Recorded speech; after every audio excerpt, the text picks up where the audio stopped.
வணக்கம். இது நிலா கிச்சன். இன்னைக்கு நாம ஒரு இன்ட்ரெஸ்டிங்கான ரெசிபி தான் பார்க்க போறோம். வடகரி, ரைஸ், டிஃபன், தோசை, இட்லி, ஆப்பம், சப்பாத்தி, இடியாப்பம் எல்லாத்துக்குமே சூட் ஆகுறாப்புல ஒரு வடகரி. நம்ம வடகரி ஏற்கனவே 2 வெரைட்டி போட்டிருக்கோம். அதுலேருந்து இது டிஃப்ரெண்ட்டான வடகரி. இது போலயும் நீங்க ட்ரை பண்ணி பாருங்க. 2க்குள்ள டேஸ்ட் டிஃப்ரெண்ட் தெரியும். அதோட லிங்க்ஸும் நான் உங்களுக்கு டிஸ்கிரிப்ஷனில் கொடுக்குறேன். வேணுங்கிறவங்க பார்த்துக்கிடுங்க. இப்போ இது எப்படி பண்ணலாம் அப்படின்னு சொல்லிட்டு பார்க்கலாம். அதுக்கு முன்னாடி எல்லாருமே நம்ம சேனலை சப்ஸ்கிரைப் பண்ணிக்கிடுங்க, லைக் பண்ணுங்கள், ஷேர் பண்ணுங்கள், கமெண்ட் பண்ணுங்கள். வாங்க வீடியோக்குள்ளே போகலாம். இந்த வடகரி சாப்பிட்றதுக்கு பாருங்கள், நம்ம தேங்காயெல்லாம் கட் பண்ணி போட்டிருக்கச்சுல ஒரு பைட்லேயும் அந்த தேங்காய் வந்து கடிபடும். எல்லாத்துலேயும் தேங்காய் வரும். அந்த அளவுக்கு ஒரு ரிச்சான வடகரி கூட சொல்லிக்கலாம். டிஃப்ரெண்டான வடகரி. நான் இன்னைக்கு இது வந்து ரைஸுக்காக பண்ணியிருக்கிறேன். அதனால இந்த அளவுக்கு தண்ணி வச்சிருக்கிறேன்.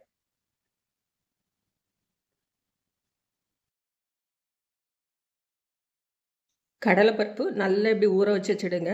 ஒரு 5 மணி நேரம் 6 மணி நேரம் ஊற வச்சாதான் இந்த அளவுக்கு இருக்கும். அந்த வடையும் நல்லா இருக்கும். ஊற வச்ச கடலைப்பருப்போட 1/2 டீஸ்பூன் ஜீரகம், 1/2 டீஸ்பூன் சோம்பு,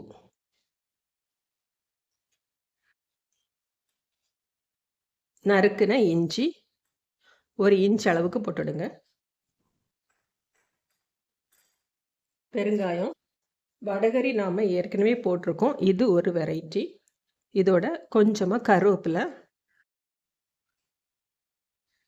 1/4 டீஸ்பூன் மிளகாய் பொடி, டேஸ்ட்டுக்கு உப்பு. மிக்ஸி ஜாரில் சேர்த்து இதை அரைச்சி எடுத்துகிட்டு வந்துடலாம். வடைக்கு தேவையான எல்லாமே நம்ம அரைச்சி எடுத்தாச்சு. இதோட சின்ன சின்னதாக கட் பண்ண கொஞ்சம் தேங்காய் இதை நல்லா மிக்ஸ் பண்ணிடலாம். இதில் வேற எதுவுமே நம்ம சேர்க்க வேண்டியதில்லை. நம்ம ரெகுலர் வடகரி ஏற்கனவே நம்ம வீடியோ போட்டிருக்கோம். அதுவும் லிங்க் கொடுக்குறேன், வேணுங்கிறவங்க பார்த்துடுங்க. இது என்ன ஒரு வடகரி. இது அதை விட டேஸ்ட் அதிகமாக இருக்கும், இந்த தேங்காய்லாம் போட்டிருக்கிறது.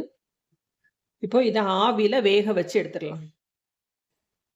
அரைச்சி எடுத்த பருப்பை ஆவியில் வேக வச்சு இப்படி உதிர்த்து எடுத்துடுங்க. இப்போ வடகரி ரெடி பண்ணிடலாம். பேன் அடுப்பில் வச்சு கொஞ்சமாக எண்ணெய் விட்டுக்கிடுவோம்.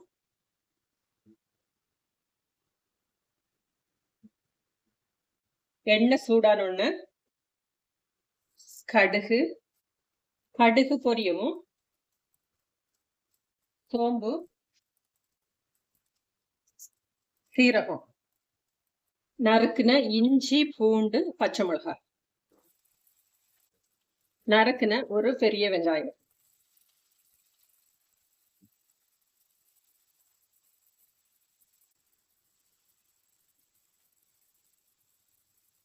நல்லா செவந்து வரட்டும்.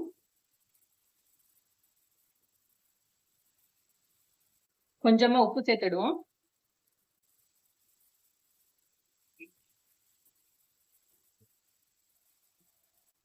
கொஞ்சமா கருவேப்பிலை சேர்த்துடுங்க.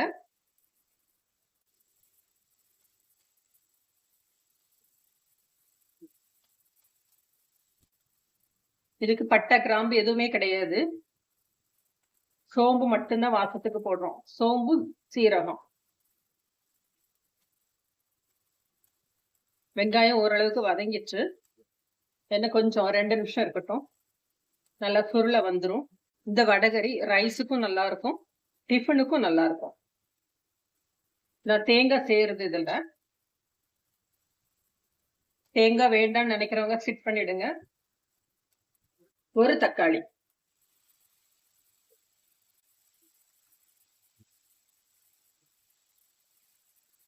மிளகாய் பொடி 3/4 டீஸ்பூன் போட்டுருக்கேன். காரத்துக்கு தக்கன உங்களுக்கு நீங்க எவ்வளவு நாளும் சேர்த்துடுங்க. ஏற்கனவே வடைக்கு வேற காரம் சேர்த்துப்போம். வறுத்து அரைச்ச தனியா பொடி, மிளகு, சீரகம், தனியா, கருவேப்பிலை வறுத்து அரைச்சது, கொஞ்சமா மஞ்சள் பொடி. மசாலா நல்லா வெந்து வரட்டும்.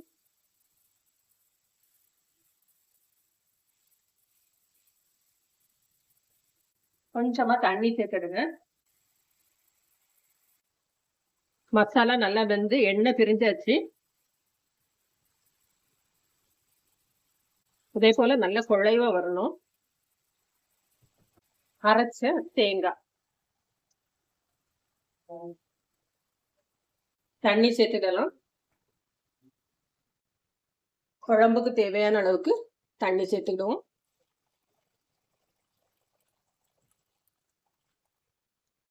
ஏற்கனவே வெங்காயம் வதங்கச்சுல உப்பு போட்டிருக்கோம். அது போக வடைக்கு உப்பு போட்டிருக்கோம். பேலன்ஸ் உப்பு இப்ப சேர்த்துடலாம். ரொம்ப டேஸ்டான ஒரு வடகரி. சாதத்தோட பசஞ்சு சாப்பிட்றதுக்கும் அட்டகாசமா இருக்கும். வடகரி, ஆப்பம், சப்பாத்தி, இட்லி நல்ல ஒரு காம்பினேஷன். தண்ணி உங்க தேவைக்கு போட்டுடுங்க. இன்னும் கொஞ்சம் தண்ணி விடலாம். ஏன்னா வடை போடுச்சுல மறுபடியும் தண்ணி திக்காகும்.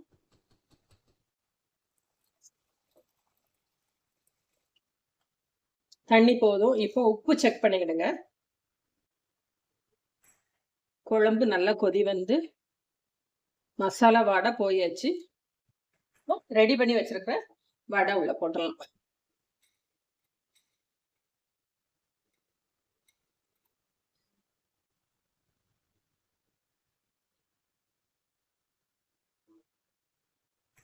குழம்பு வடை போட்டதுக்கு அப்புறம் அது ஊறுறதுக்கு ஒரு 2 நிமிஷம் போதும்.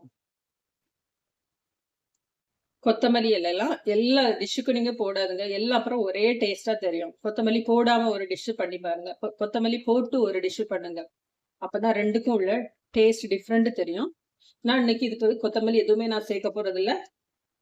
மல்லித்தலை சேர்க்காம ஃபைனலா கருவேப்பிலை.